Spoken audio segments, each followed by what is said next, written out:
mbote bana ya ekolo Congo Kinshasa. Kombo na ngai Lota Ebola Saint Pius, nabotami na Monkoto le 27 août 1933. Message oyo ezali kokende epai na Jean-Marie Kasamba, Obe Minaku, Augustin Matata Ponyo, Adolphe Lumanu,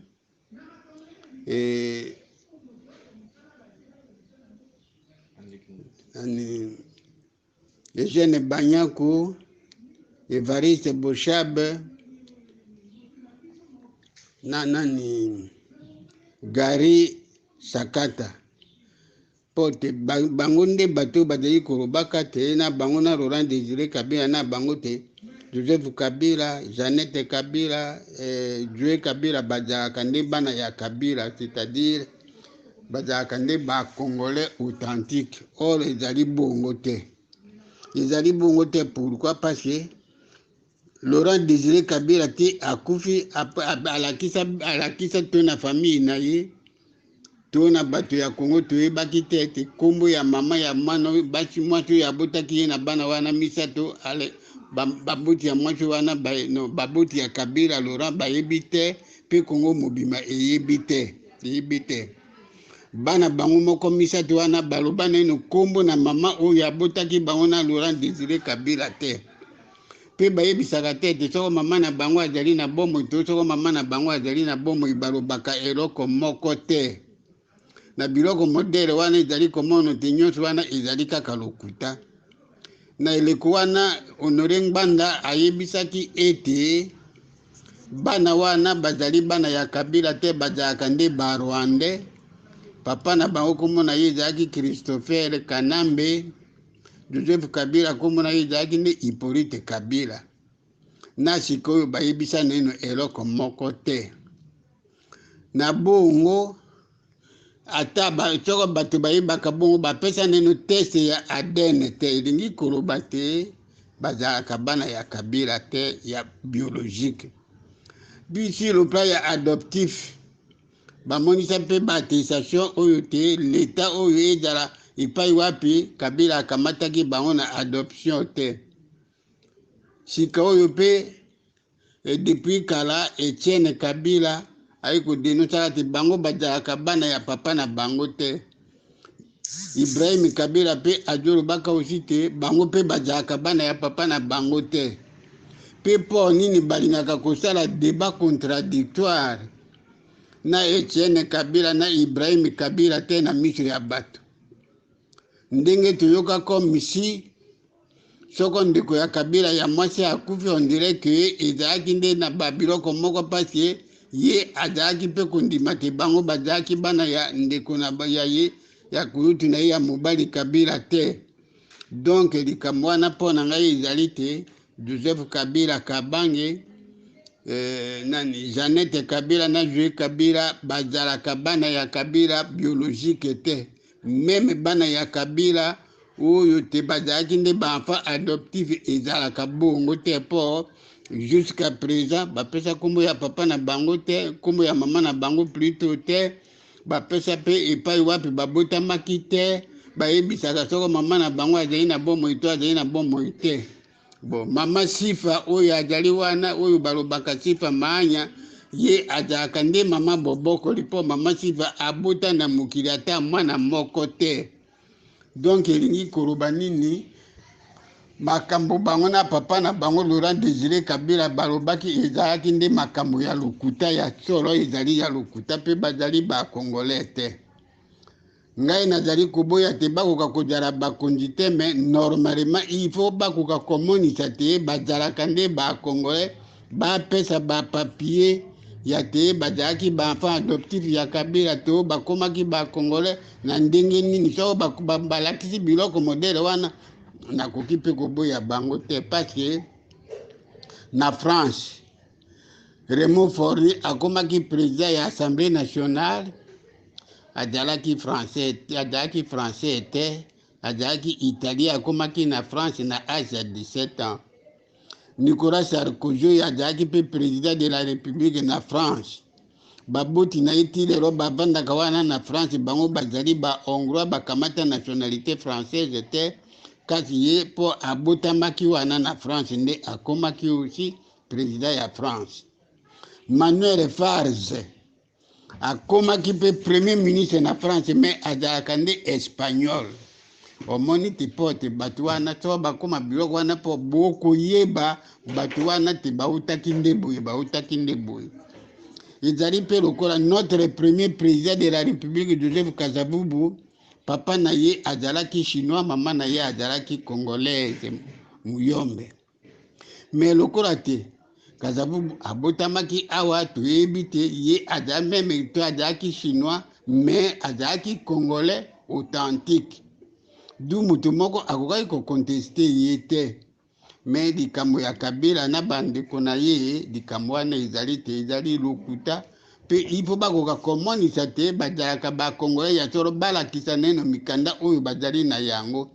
pe ebongi te surtout Jean-Marie Kasamba alobaka te ye amono mama ya Kabila alakisa pe biso foto alakisa na peuple congolais pe na monde entier foto ya mama ya Kabila avandaka wapi azali na bomoi to azali na bomoi te abotaka bana wana na bahopitali epai wapi. Donc tala biloko ngai nazali koboya te bango bazalaka bana ya Kabila te nde mpona bamakambo wana mpo ngai mpe naloba makambo mbala ebele te bazalaka bana ya Kabila te.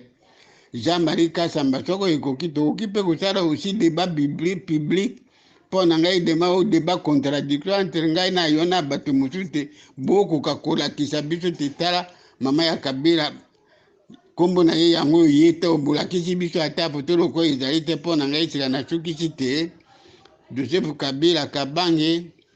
Jeannette Kabila, Joe Kabila bazalaka bana ya Kabila te bango baloba lokuta. Laurent Désiré Kabila pe lokola aloba lokuta po amonisa kombo ya mama ya bana na ye te amonisi epai wapi basalaki mpe libala wana te bandeko mpe na ye mpe bayebaka mpe mwasi wana te yango nde nalobi te bango bazalaka barwandais baya nde kokolonize biso.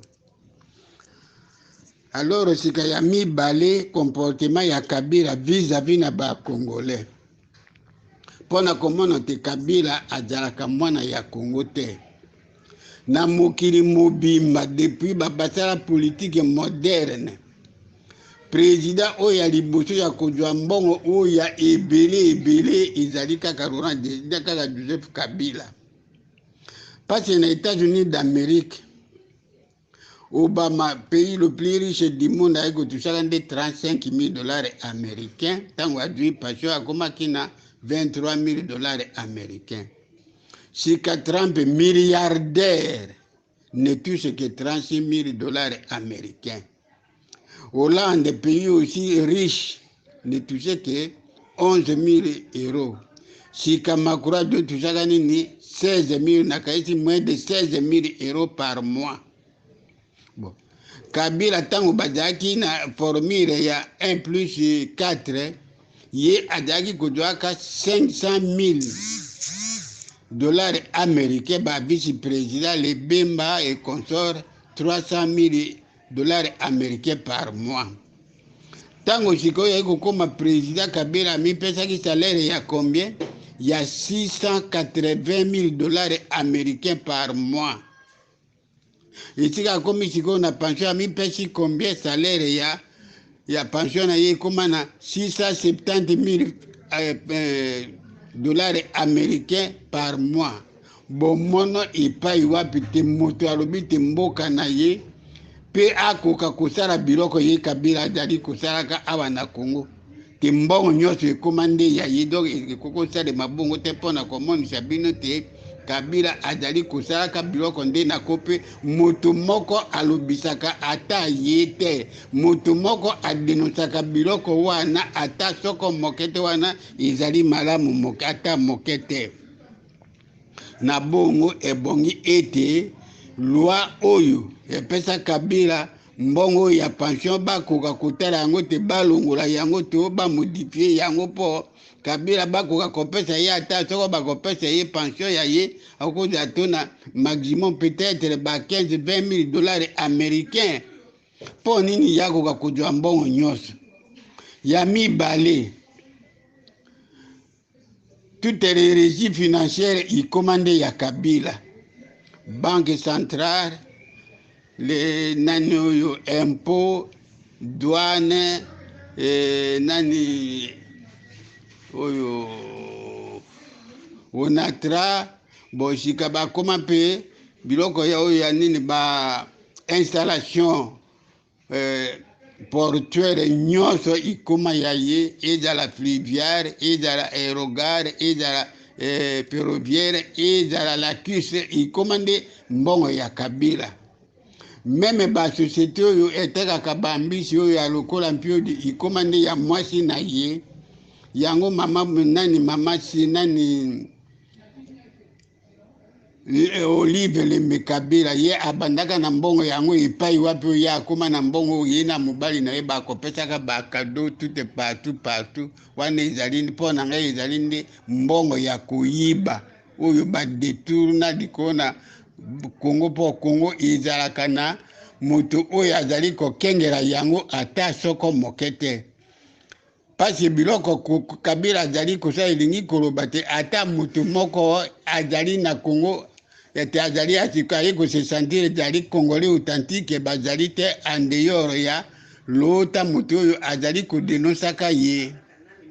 Kabila soko azalaka mwana ya ekolo Congo amodifia ba frontière nationale oyo tozwaki ya le 30 juin 1960 Kabila atila komodifie yango.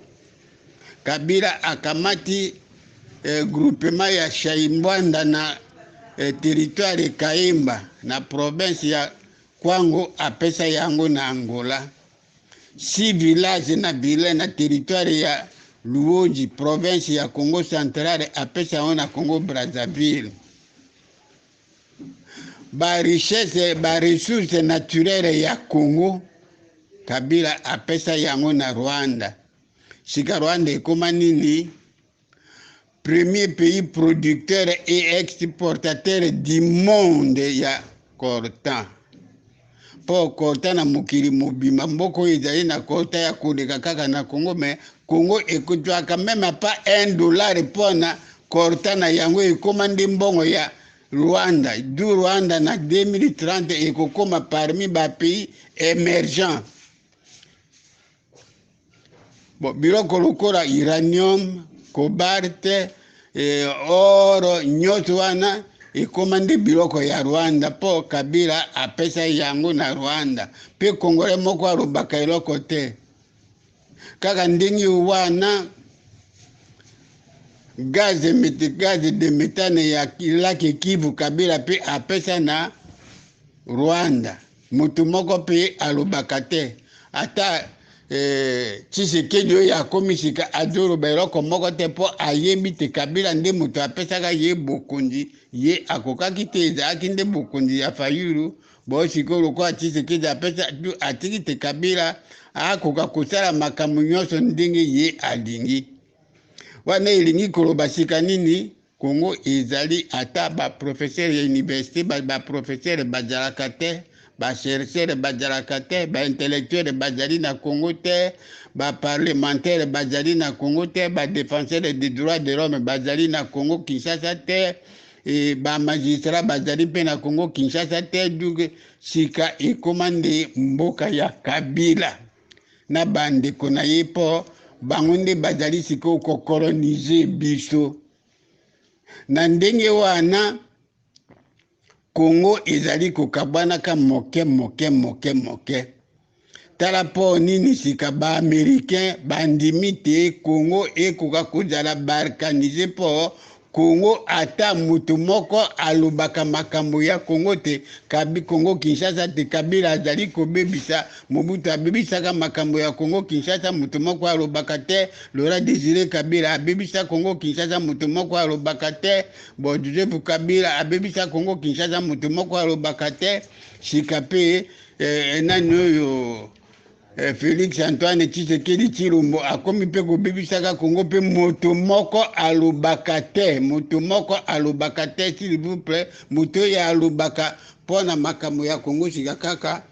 l'anthropologue Saint-Pius Lotabe Ebola que je suis. depuis longtemps, depuis 1960 na kodenosaka makambo ya Congo ya mabe, ya makambo ya Congo ya mabe. Mutu na bandaki kodenonse na makambo ya mabe na 1960 depuis le mois de juillet ezali Léo honorable Léo Enguluti sika na kodenosaka ye pote ye azali parmi bato babebisa Congo oyo. Donc elingi koloba te Congo ezali na moto ya kosalisa yango te, Congo ezali na ba citoyen te, du gouvernement américain andimi te Congo ekoka kokabwana. Kokabwana yango ekozala ndenge nini na kote ya Katanga ekokana pona Zambie, province ya Nord Sud Kivu ekozala pona Rwanda, Ituri ekozala pona Uganda. Alors bon, nani otuere probablement pona Soudan et bajuere ekowela entre Tchad na Centrafrique. Le reste ya Congo ekotikala awa ekozala nde royaume ya Kabila oyo na 2011 tosaka lokola bato na ye badosalaka tu te balongola Tshisekedi nde bakoti ya Kabila akokoma roi ya Congo po ayebi te asili kopesa mboka na ye baparti oyo baparti juteuse asili kopesa na bamboka ba oyo ba Américain bandimi parce que il faut toka koyeba te Congo oyo mokolo Congo normalement ezalaka nde États-Unis d'Amérique. États-Unis d'Amérique, mais apesaki na Belgique parce que Belgique ezali mwa mboka ya moke yango ndete du po abangaki noki France to Angleterre to Portugal bakoka kokamata mboka wana ya akamata Congo Kinshasa. Donc ezali nde mboka ya États-Unis d'Amérique du balinga lokola sikoyo te bamoni te moto oyo azali kodo moto adefandaki Congo malamu ezalaki Joseph Kasavubu. Erere ya Kasavubu ezalaki te Kasavubu lokola papa na ye azalaki chinois, mais il n'avait pas de contact avec les chinois. Mais ba américain na ba beze ba américain kosibose te Kasavubu lokola alingi po Kasavubu alingaki ata ezala ba américain ezala ba beze ezala banani Kasavubu azalaki na contact na bato ebele te, mais ye alingaki akoka komonisa te biso ba Congolais de Congo Kinshasa tozalaki capable ya kobongisa ekolo na biso. Nde sikoyo ba beze bayi kokenda kosalela ba américain ba titi bayi kobondela ba américain nde bayi kolongola Kasavubu bayi kotia président Mobutu. Pona komonisa te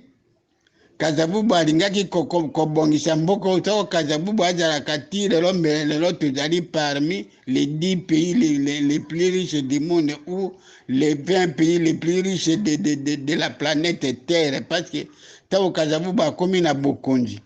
asalaki nini? Asalaki abongisaki école territoriale na Likasi ndenge ezalaki na Anvers na école coloniale na Anvers, ya asalaki école territoriale na Likasi. Abo asalaki nini? École nationale de mine na Bukavu po te bana ye ekolo Congo bakoka kosala bayeba biloko nini bizali na kati ya mabele na biso. Bon, pe pote ba Congolais bakoka kobongisa pe banzela kotonga ba bâtiment asalaki école de bâtiment ekoma IBTP, Institut de bâtiment et de travaux publics. Pote pe ba administration na biso ekoka kozala aussi malamu nde ayekosala école nationale de droit et d'administration ENDA. Tala ndenge Kasavubu alingaki kosala te mboka ekoka kobongo. Pe na eleko ya Kasavubu salaire ya bato ezalaki combien? Salaire ya moke ezalaki 200 équivalent ya $208. Ba secrétaire général bazalaki na 2000 équivalent ya $2080 par mois.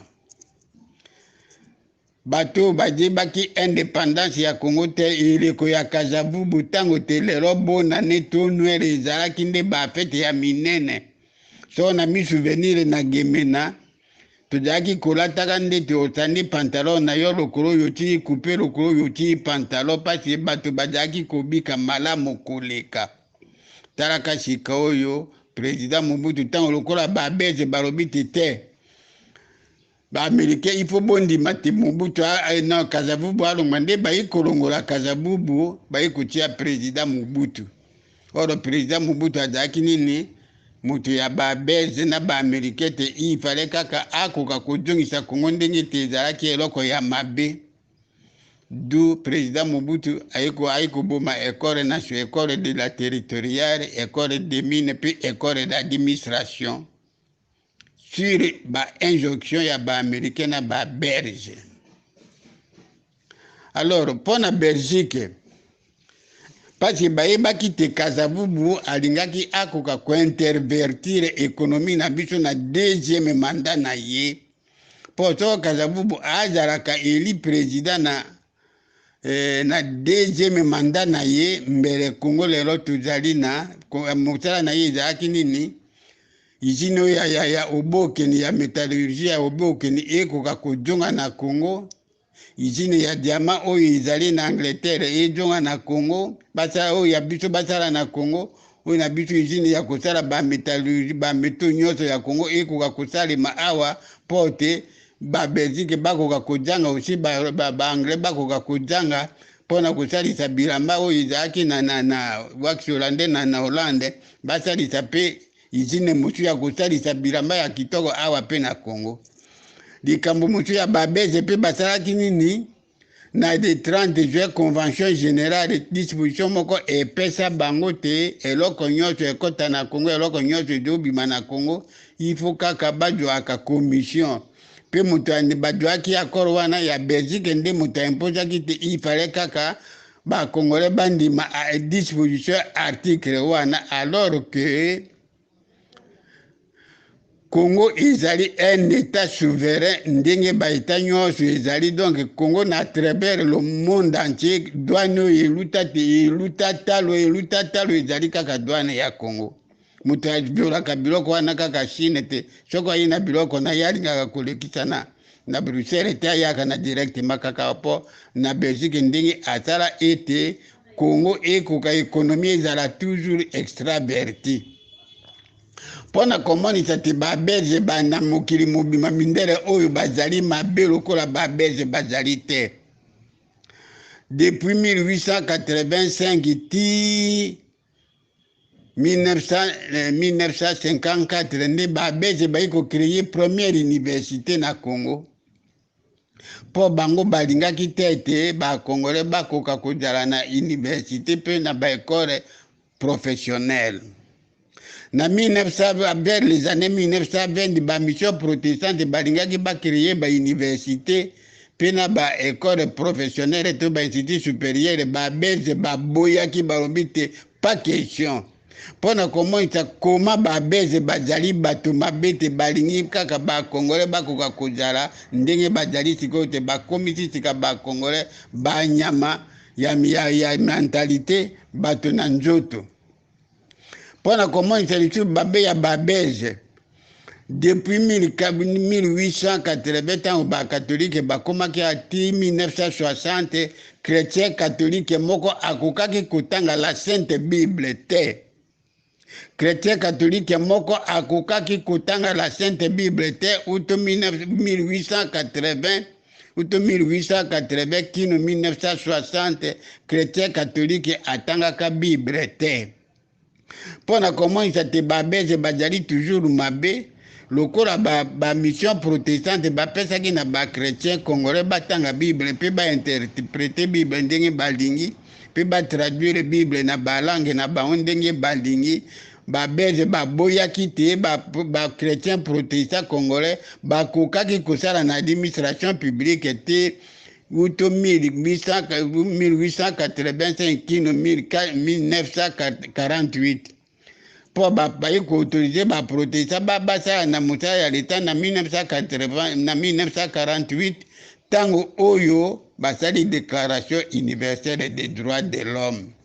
Tala ndenge babeze bazali mabe mpona ba Congolais. Alors sika oyo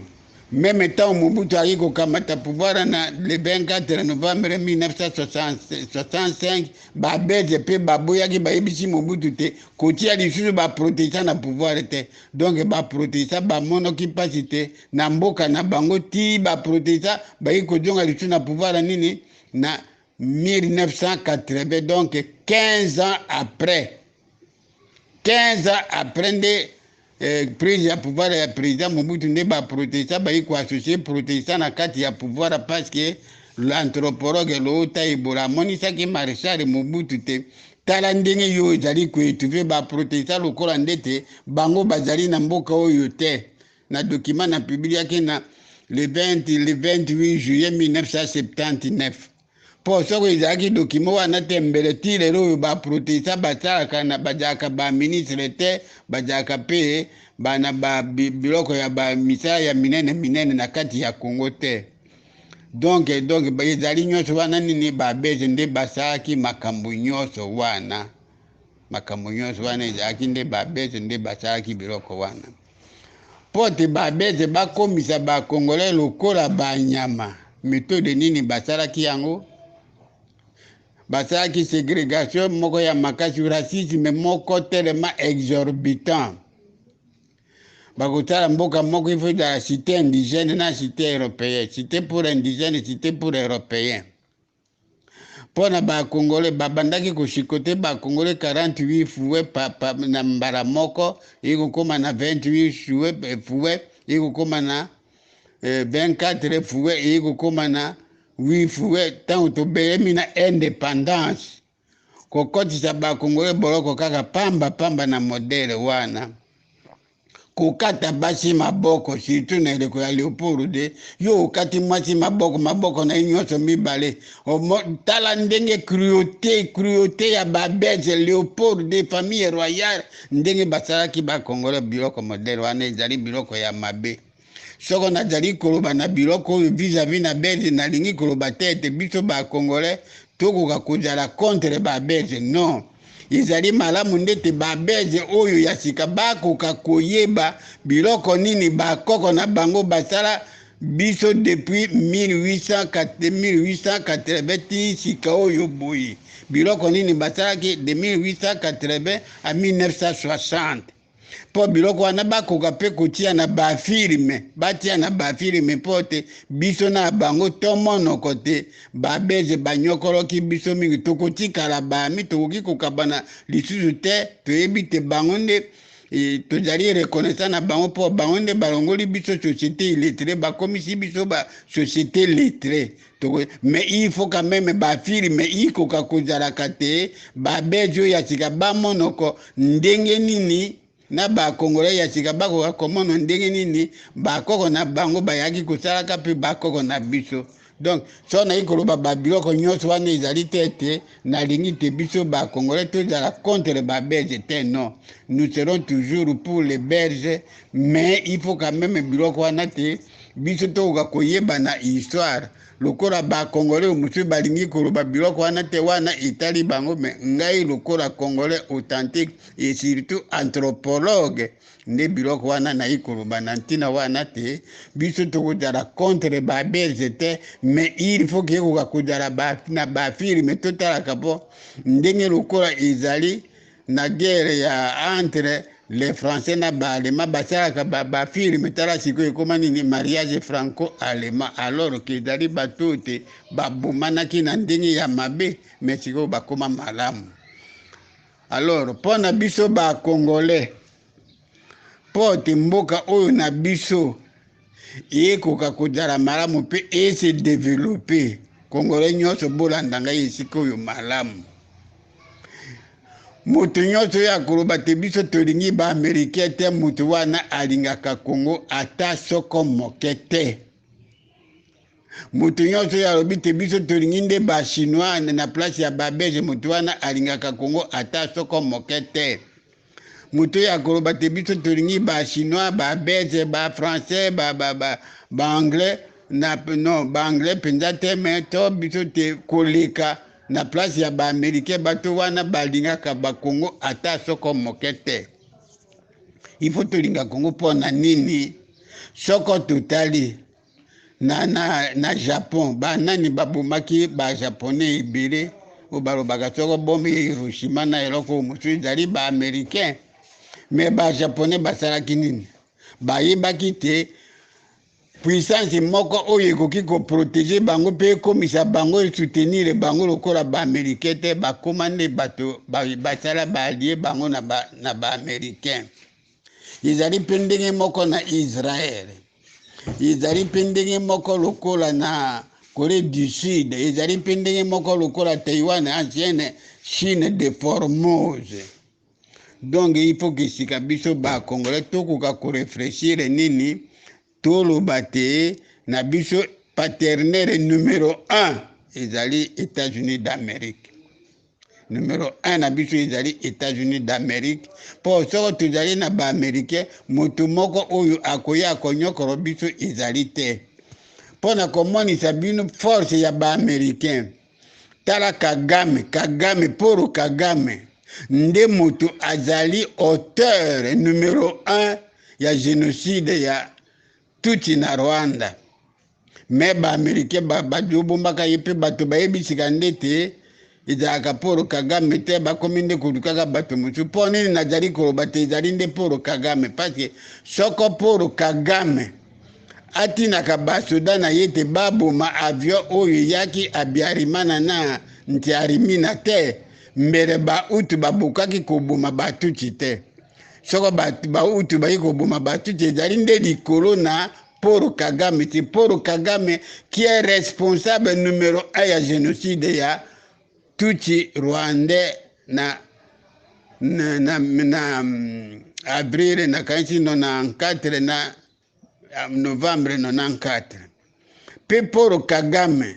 Laurent Désiré Kabila, Joseph Kabila, James Kabarebe, Deo Gracia, nani Dr. Bizima Kara, na nani oyo Komanda Masasu,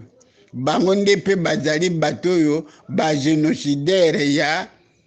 ba utu 2 millions de utu bakimaka na Congo ezali nde bango nde bapesaki babomaki bango po so komi na ville ya Mbandaka ezalaki na 100 fausse commune pona komonisa te lokola baaméricain baboya eloko wana bato bayi kolongolaka bafausse commune wana ezalaki bato ya Croix Rouge pona komona te Croix Rouge ezali toujours na maboko ya baaméricain mais lokola baaméricain bayebisa bango te boloba biloko wana te balobaka te. Donc ce qui fait qu'il faut boyer ba parti à l'ero boyete c'est Paul Kagame, Joseph Kabila, Laurent Désiré Kabila, James Kabarebe, Dr. Bizima Kara, Dio Graciana, Komanda Masasu nde bato oyo bazali auteur ya génocide ya Hutu na kati ya Congo na kati ya Zaire na 1996-1997. Lelo ekoma République démocratique du Congo. Po nini Kagame ayebani te parce ba américain de bazali ko couvrir ye. Ba américain de bazali ko couvrir ye. Pe po nini sikaka nani Rwanda ekoma premier pays producteur et exportateur ya korta ezali kaka ba américain de bato bandimi eloko wana pona ba preuve na iko pesa bino pote boko ka koyeba te pote biso tokoka kojonga na kita na biso tojonga bato bakozala puissant. Nous devons maintenant dès maintenant kokamata position ya konégocier avec les États-Unis d'Amérique. Moto nyonso ya koboya ba Américain fo boloba na ete ye alingaka Congo ata soko moke te. Moto ya lobite alingi ba Américain te ayeba te ye alingaka Congo ata soko moke te. Boyi komono meme sika na Israël. Nani adosalaka ba frontière wana ya Israël ezalaka kaka États-Unis d'Amérique. Pe nani asalaka ba frontière ya Congo ezalaki nde États-Unis d'Amérique. Moto oyo asala frontière ya mboka oyo ya biso ezali États-Unis d'Amérique. Moto oyo pete France, Portugal na Angleterre balingaki te Congo ekoka kozala na sorti na océan direct te. Ezali nde États-Unis d'Amérique. Le président allait chercher Arthur Ndemoto arobaki non, il faut Congo était indépendant du Congo et ezala na ouverture à la mer. Voilà. Donc parti oyo ezali esika nini oyo tokoloki koloba kote ya na nani Matadi Boma ti kuna na Mwanda ezalaki biloko ya Congo Brazzaville mais lokola Amerika alobaki te bino bokotikala kaka kuna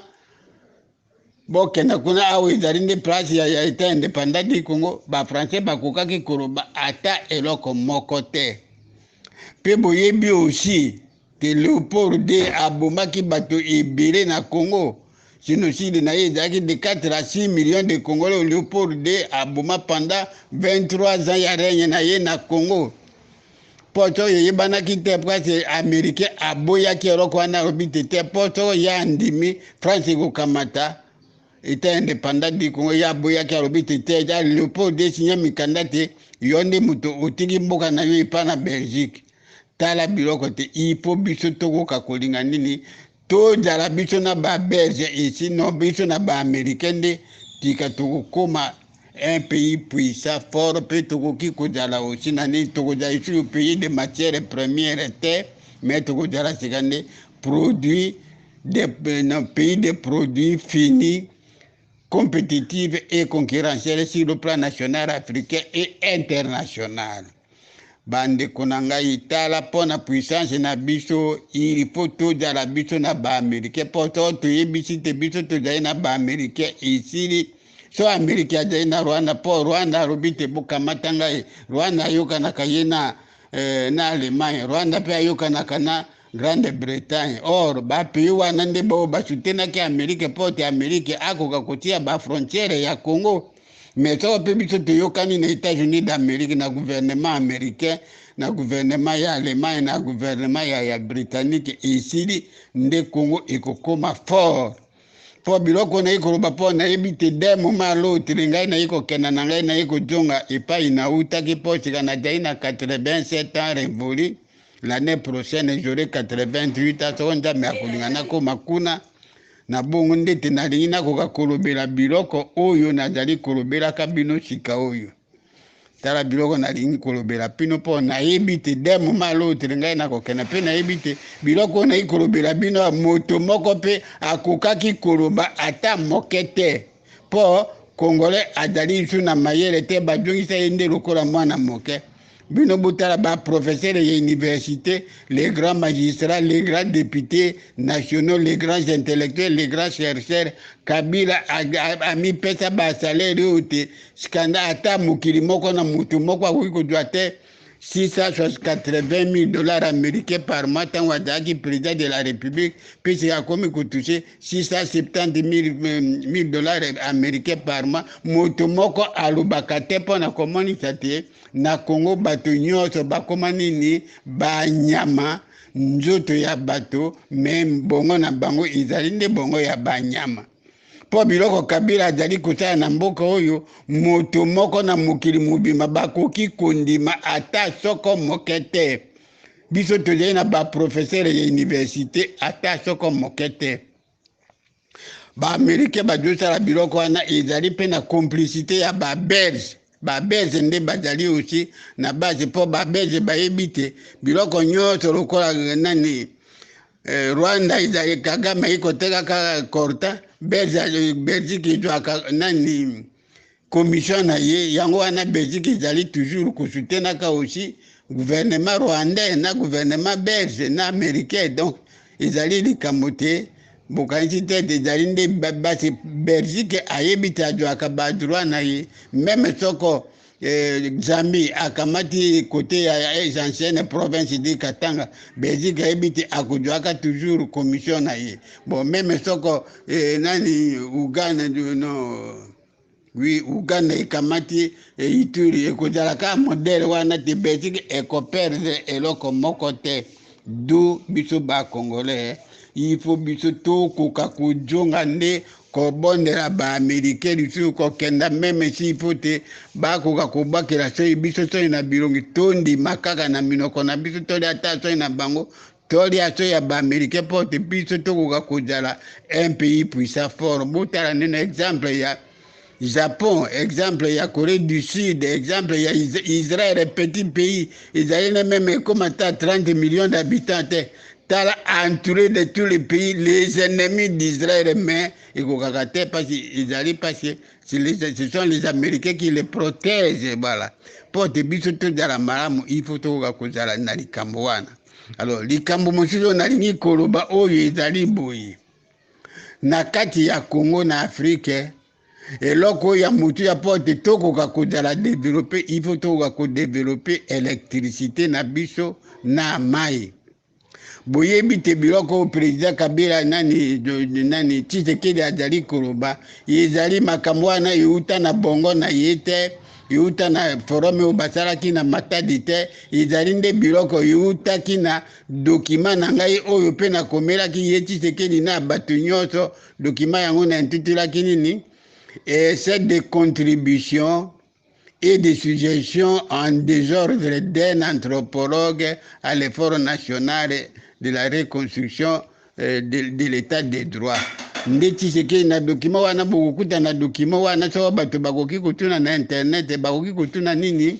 ekoki ko entre page 8 na page 15 nde biloko na robatala lokola nde Félix Tshisekedi a placé biloko na ngai pe na doko mere mokanda pote a futa ngai mbongo na kopesa bato ebele ba sango ba pasteur na ba professeur mususu pe na ba ministre na ye mususu na ba quelques députés mususu pote ba koka kofuta ngai mbongo na ngai po Tshisekedi asala mabete a plagier document na ngai olie te akoka kobenga ngai apesa mbongo na ngai pe apesa ngai kwado ye ekoma nde ya komisa yango ekoma ya ye te ekoma alors ke ezalaki ya ye te ezali nde biloko na ngai te document ekobima sika oyo mpona kokomonisa koma il est malhonnête. Likambo mosusu mpe Tshisekedi asala osi mpe nayebisaki ye ezali na likambo ya ndako ya barwandais nani oyo pere Mike Ngundu na aleki na ye Eugène Ngundu bakenda ko corrompre bango na canal aussi ya nani oyo ya oyo directeur de cabinet na ye ya Jessica intérimaire parce que comment voulez-vous moto oyo te ngai na pesi document na ngai bakoka kofuta bango mbongo pe bango balei mbongo wana na canal ya nini wana parce que directeur de cabinet intérimaire na ye yende moto akokiaki koyebisa ete président o répondre na lota mpe alinga korépondre te na yango wana nde naye koakize te ezali nde professeur docteur Kolongele Eberante nde moto asala biloko wana parce Tshisekedi mpo na ngai Tshisekedi ayebi ata eloko moko te mpo Tshisekedi asisi ata humanité te mais ezali nde Kolongele moto azali koinduisaka ye en erreur ezali Kolongele moto azali koinduire ye en erreur te a violé article 27 ya constitution pona komeli Tshisekedi mikanda mine Tshisekedi ajongisaka mikanda wana ata soko moke te pona ngai elingi koloba nini c'est ezali nde Kolongele moto azali professeur ya droit docteur en droit professeur de droit na université de Kinshasa moto azali koinduire ye moto azali koinduire ye en erreur pote ye akoka ko profiter c'est ça aussi. Donc voilà un peu pour n'engaiter sikande na do komera bango nyonso mikanda wana po Tshisekedi ajongisa ba droit na ngai nyonso mibalete a plagier document na ngai sikape azali corrompu na pere nani oyo pere Ngundu wana na sila pe kokomanda sikoyo Tshisekedi ajongisaka eloko moko te mpona biloko wana ede bongi malamu te bato congolais tofungola naino miso il faut to akoyeba te a partir ya président Mobutu kino siko ata président moko ya bato wana moto moko oyo alingaka Congo azalaka te ata soko moke te sikoyo boye moto alingaki Congo kaka Kazabubu c'est tout ba chercheur ezali nde te moto lokola nani Augustin Mabika Kalanda na Sofiri ya Onkanda nde ba chercheur ya soro o ba nayebi te balingaki Congo ezali bato wana nde bato moke ya kitoko bato wana donc tala biloko mosusu te bokoka koyeba malamu boyeba biloko wana malamu bo eloko mosusu mpe nalingi natika boye ezali oyo na 1983 ba-américain na concours na ngai na facilitaki bango tasi te bakoka kozwa titre administratif po bakena kosala bafuye na vallée de Simlik na Nord Kivu pe bazwaki 2 squelettes, un adulte et un enfant. Ezali biloko te umela na mokili bato wana babikaki il y a maintenant 2,5 millions d'années. Tango ba 2 squelettes wana ekomi awa na Kinshasa po toyokanaki na bango te ekoka kozala propriété ya musée de l'université de Kinshasa pe te ezali lokola po sika baintitula kuna nini l'ancêtre de l'homme a vécu au Zaïre, c'est-à-dire que l'homme qui a vécu le plus longtemps au monde, le premier homme qui a vécu na mokili mobima abandaki nde na Congo na kati ya vallée de Simliki na Nord Kivu na ilikuwa na babengaki Zaïre lelo ekomande République démocratique du Congo. Alors tango batu wana bayepote bako ba américain nini oyo paléontologue américain bayaki na biloko wana na université de Kinshasa na octobre 83 baye koya po te bakoka koremonte biloko wana mpe batika po yekoka kokoma propriété ya université de Kinshasa mpe te Congo ekoka kozala aussi pays de tourisme po te bana monde entier ekokaki bayaka kotala le premier squelette ya bato baumela le premier l'ancêtre de l'homme umela mingi na mokili na kati ya oyo bakomaki bato ya liboso na kati ya mokili nzambe asali bakei kokuta nde na Congo nde bakonzi ya université professeur nani Nestor mpe yango monseigneur Chibangu Chishiku Albert Mpasi Nserengi Mpeti nani Michel Bongongo, Félix Vunda Wetepe Mako, professeur Banyaku, nani Levariste Bouchabo Batuwa na nyoso nde bayaki kozala contre te eloko wana ekenda babi président il faut bingana ba américain badonga na biloko na bango biso tolingi biloko wana te tala tina wana ezali te mpona bongo mpo bayebaki te ezalaki prévu bakoka kosala une cérémonie scientifique internationale pour la découverte wana te baki kozwa sika l'homme le plus vieux du monde a vécu au Zaïre te abika il y a 2,5 millions d'années pe na kaka na esika wana bakuta pe ba fossile moko oyo ebika pe depuis 13 millions d'années nde ntango bayebaki te sika lota moto akozala modérateur ya de cérémonie ezalaki koka kozala président na ministre ya enseignement supérieur ya université ya États-Unis d'Amérique mpe na ministre ya enseignement supérieur mpe ya Zaïre na moment wana na septembre 1984 nde balobi ya président ta lota soko baaméricain bayebi lota azali ambition akokoma akobanda koconvoite poste na yo ya président ya république nde bayi kokenda kobengana baaméricain lokola bayiba biloko tale bokamata bamikuwa na biso totengeli na biloko wana te botala bato lokola mpe yango le professeur mpe yango monseigneur Chibangu Chishuku Clément Mwabila, professeur nani Félix Vunda Tepe Mako, Jeanne Banyaku, Félix nani Albert Mpasi Nselengi Mpeti, Patrice Bingo Tomando Konampeya, Evariste Bouchabe, Jeanne Banyaku, nde bato wana nde etc. nde baye kobingana bato wana bakenda na eloko na bango. Alors sike lokola eloko wana ekoma na États-Unis d'Amérique mindele badingi kosala isu publicité na yango te mpo bayebi te Cheikh Anta Diop alobaka asila ko adwa na kendaki na Égypte amono te la race noire nde nzambe asalaki liboso te l'antériorité de la race noire yango wana eloko wana ntango ekoma na États-Unis d'Amérique mpe bamoni sika oyo te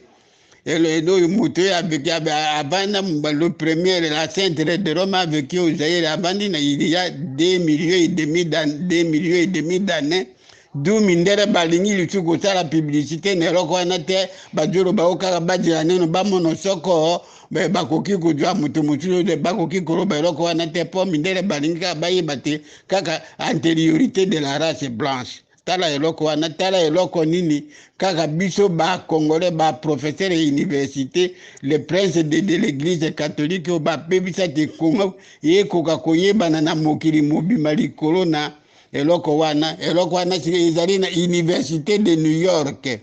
ezali na université de New York so ekoki kozala na musée soko musée nini oyo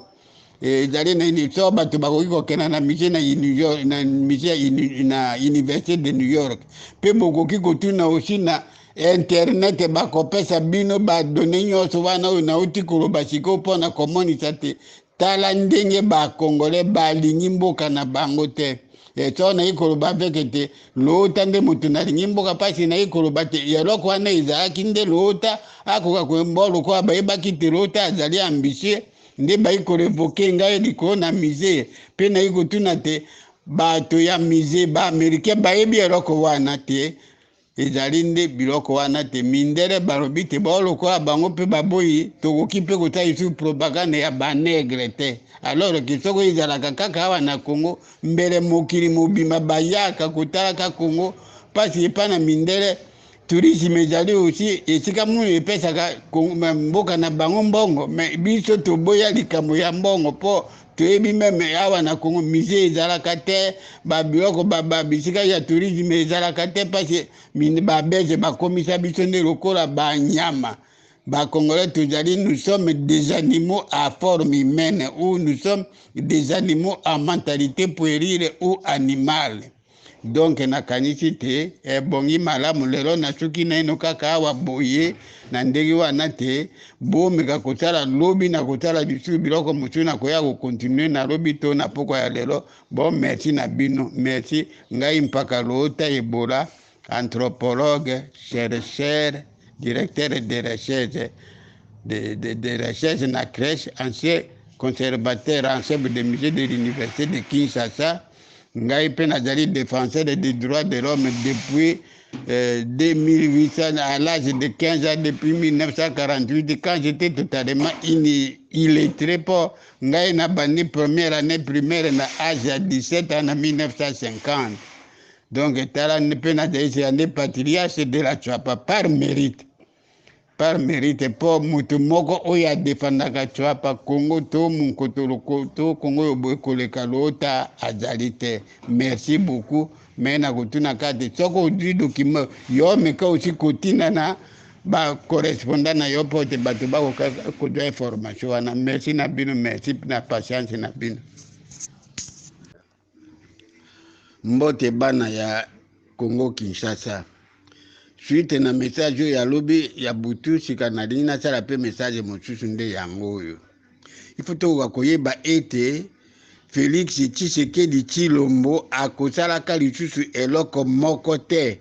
mpo na ndenge mpo komona makambo ndenge ezali kosalema sikoyo te ye azali nde président de la république te ye azali nde président de la république moto azali président de la république ezali kaka Kabila mpo bokomona te ndako ya leta Kabila apekisa ye Kabila nde moto avandaka na bandako ya leta Kabila atambolaka na bavoiture makambo ya leta na ye na mwasi na ye mbongo nyonso ezali ya Kabila bato ya leta bakoma kufutaka bango na baretare ya etokoma na basana ya ba 40-45 jours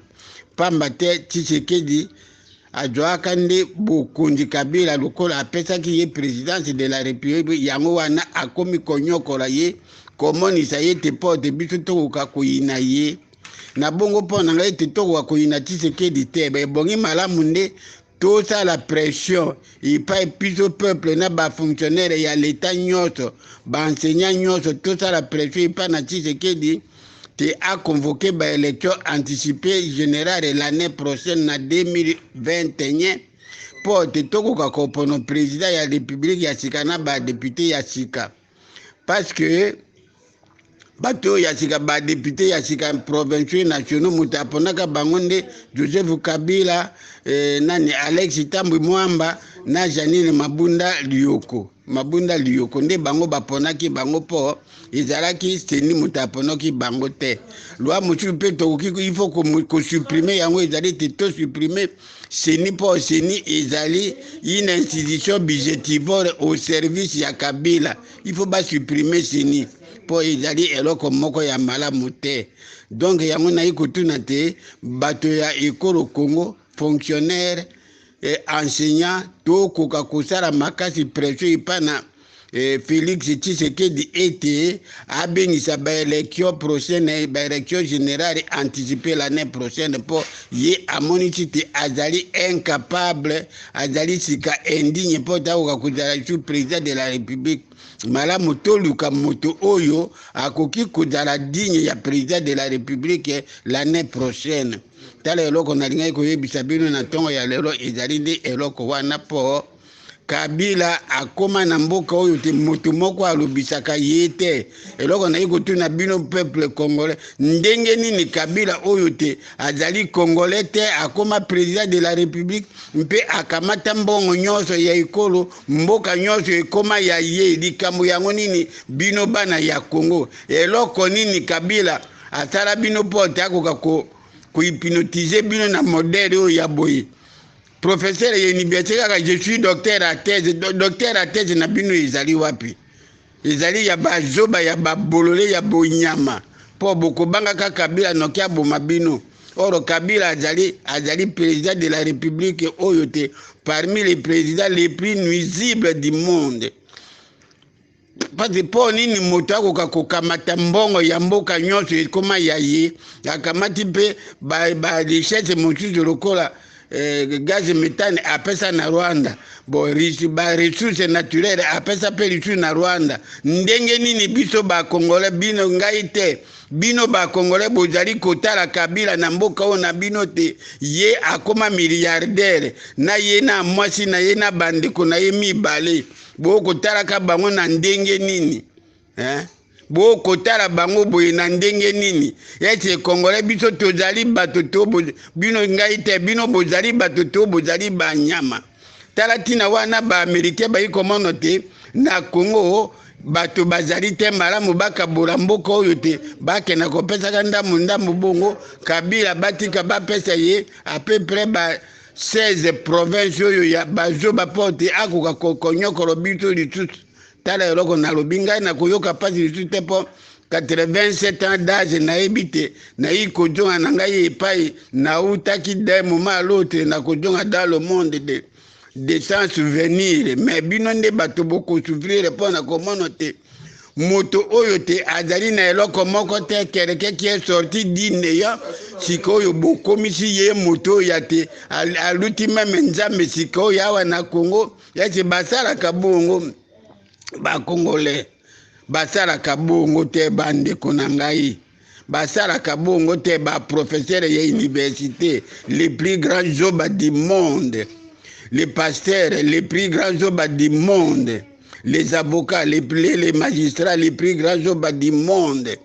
les fonctionnaires de l'État les plus grands zoba du monde pour na kotolérer Kabila na mboka oyo boye ezali likambo ya mawa mboka oyo te budget mboka oyo kokaki kozala na budget ya ba 500 milliards de dollars américains tike koma na budget ya 4 milliards ezali eloko ya malamu te yo ilunga nkamba docteur à thèse en économie puis ozali na gouvernement ya 67 membres uzali nde zoba po okamati po oyibaka mbongo na yo na Kabila na Tshisekedi bamoyibi baluba bobebisi mboka bobebisi bokaboli mboka baluba nde bokotisi tribalisme na kati ya Congo baluba nde sikoyo boyi kokabola Congo ezali Laurent Désiré Kabila Joseph Kabila na Tshisekedi nde bino nde boyi sika kokabola Congo ba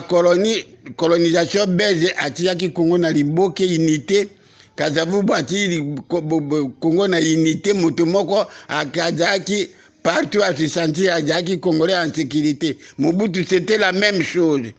Donc au moni te bato yo ba bebisi Congo ba kaboli Congo ezali nde bino baluba Congolais toke bakana ba élection prochaine te moluba moko to voter ye président de la République te po baluba bazali nde ba tribaliste tala ndenge tango ka Laurent Désiré Kabila komi na pouvoir a lobi bo bato ya Équateur Bangala bakoki suko jwa apesa ki biso ko de nini 32 sika mwana na ye pa ko continuer eloko wana ezali malamu te. Baluba boyeba te bobebisi mboka, boyebi kokonza mboka te. Congolais botomona te baluba bazali bato ya malamu te. Mutu azalaki moluba ya malamu mpo na ngai ezalaki nde lokola Auguste Mabika Kalanda, wana nde moluba ya malamu. Mais le reste ya baluba oyo bazali nde bazoba bamoyibi. Donc tokoka koboya bato bakaboli mboka na biso, tokomi na insécurité epai nyonso oyo moto akoki kose sentir liso à la sécurité esika ye azali te, ezali malamu ata soko moke te.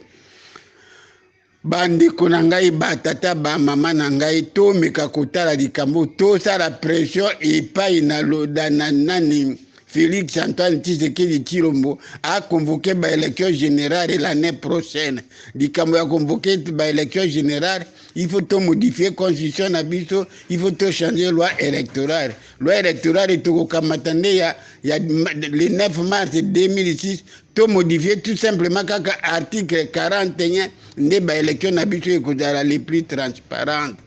Pona lelo na sukisi neno ka bongo mbote na bino mpaka loota ebola, anthropologue, chercheur, ancien conservateur en chef de musée de l'université de Kinshasa, directeur de recherche bar et crèche, défenseur des droits de l'homme, patriarche de la Tchouapa. Merci mbote na bino.